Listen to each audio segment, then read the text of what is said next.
So, first, hello, my name is Aaron, and I'll be one of the presenters against presenting the FFPSA policy, which is the Family First Protection Service Act. So, most children are placed within the foster care system uh, due to neglect and physical abuse. New parents are not trained to deal with the day-to-day issues concerning infants and children. Low-income families face the same concerns with raising children, but are not provided resources to help mitigate any upcoming issues. How is it fair to how is it fair that the only option to parents if they aren't giving their children food, water, resources, a roof is to take the child away? Um, when I believe, and I think our whole group believes that more resources towards providing the proper training for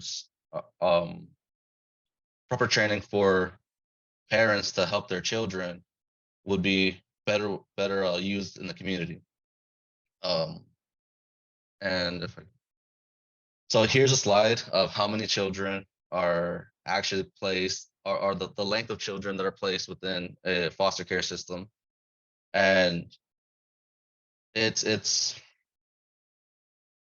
the every day that there's a child placed within the system, their emotional trauma and neglect that they feel inside that system is, I would say, detrimental to their social and family growth. And as you can see, the two key exponents within why children are being taken away from their home is neglect and physical abuse.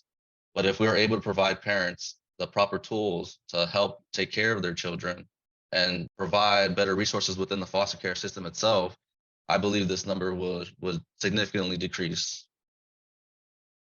So the people who are impacted by the problem are, of course, parents and children, but the community as well. Um, the way I see it is, we take it as a car accident. You know, maybe only two individuals are affected physically by it, but then you have road closures because now everything's jammed and congested, so now the community itself is affected.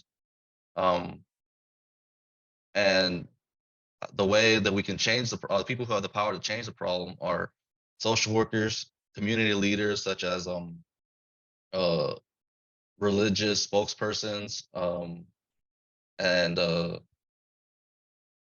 I'm not sure who else, but also local and state government officials such as the mayor, politicians such as senators, governors, and even the president. Am Sadie, so I will be presenting some options to fix the issue. I found two. There's a couple, but the two that I liked the most was the qualified residential treatment program, which that basically just ensures the way the big takeaway that I took was just ensuring that um when they're placed in, in a treatment place, like at a residential place, they can't stay there longer than 12 months.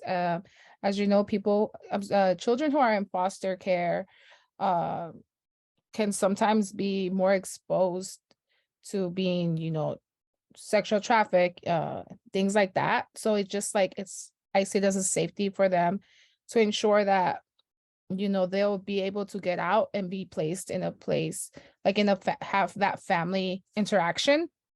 Um, and then the other one, which is the title, the Prevention Service Clearinghouse. So that just plays a major role in reviewing the evidence for programs that aim to prevent a placement in foster care, which in turn determines federal funding eligibility for like the qualified residential treatment programs. Um, just just kind of puts like a, okay, if X and Y, um, it puts like a budget on them on places so that they're not using the money for things that they're not supposed to. Okay, so my name's Sarah, and then I'll be presenting on the act that we chose, the policy we chose, which is the Family First Prevention Service Act, or FFPSA. And this is a US federal law that was enacted in February of 2018. And the purpose of this act is to provide federal funding and support to states to prevent children from entering foster care by offering services to families in crisis. So it prioritizes family preservation and limit the use of group homes and other forms of congregate care. And then this is shown to be a much more stable and positive option for children who must be removed from or that would usually be removed from their homes. And then, so some of the major changes introduced by this policy is the availability of federal funding for evidence-based programs, such as mental health and substance abuse treatment, parenting classes, and in-home family therapy. Previously, federal funding for child welfare was only limited to foster care and adoption services, and prevention services were not eligible for reimbursement. Um, and then the FFPSA also places restrictions on the use of congregate care for children. So it requires the states to only use this option as a very last resort. And it also works to prevent children from, or the child welfare system from disproportionately impacting families of color.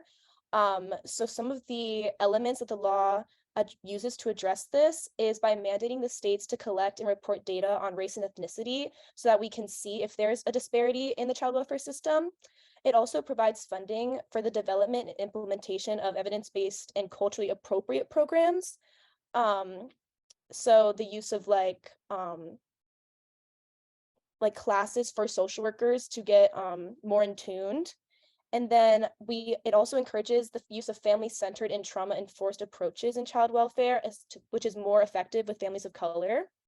And then it also prohibits states from using federal funds for congregate care placements. So it limits the amount of money that group homes get, especially for children under the age of 13, which have been shown to be detrimental for children of color.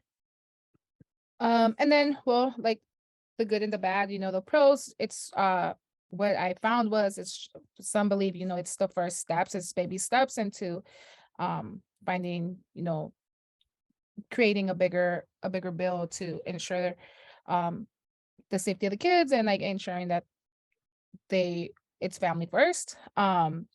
So Family First limits federal funds for congregate care placements unless a young person is in a qualified residential treatment program, among other exceptions. And then the cons, well, it can be a burden for some caretakers. Sometimes, they feel like they have to take in a child sometimes when they might not be financially stable, from what I found. And then for the 12, some believe that 12 months might just not be enough time to be in a residential program, and then they might just need some more time. And yeah. Okay, so as you can see on this graph right here, here are some of the results we see due to the FFPSA. If you look at it, there's more blue, so there's more reunification in families. I'm Angelica, and I'm going to be sharing some of the implications for social work. So with the Family First Prevention Services Act, it is a step forward in improving the child welfare system. Within that act, they are doing less removals, and so it's the least restrictive. They're trying to keep the families together, keep them provide services not only to like the parents or the children, but to the family as a whole. So it seems that it's being presented as a collaboration with families and the Department of Child Safety. And with that happening, there's a reduction of trauma, less out-of-home dependencies, and there's more resources that are being provided to low-income families or families who are involved within that child welfare system.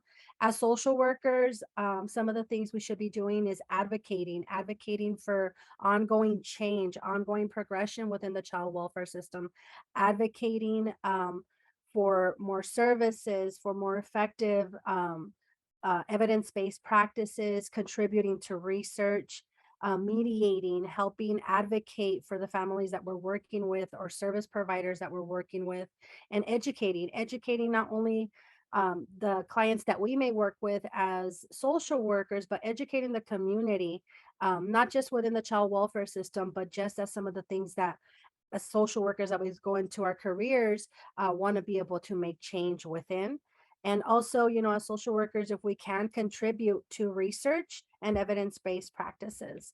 Some of the takeaways that we had as a group were that that this act is kind of being like a band-aid. These services are as currently seen as a band-aid. It's barely scratching the surface. There needs to be more access to programs. It is contributing to ways that help resolve some of the issues.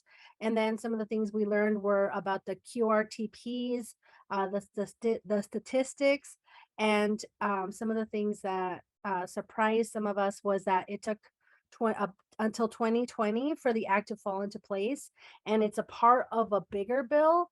And some of us feel that it should be its separate bill on its own. So those were some of the things that we took away during this assignment. And just anyone can really fix the issue. We just got to make sure we are advocating, social workers, community leaders, advocates, families, and local and state government officials.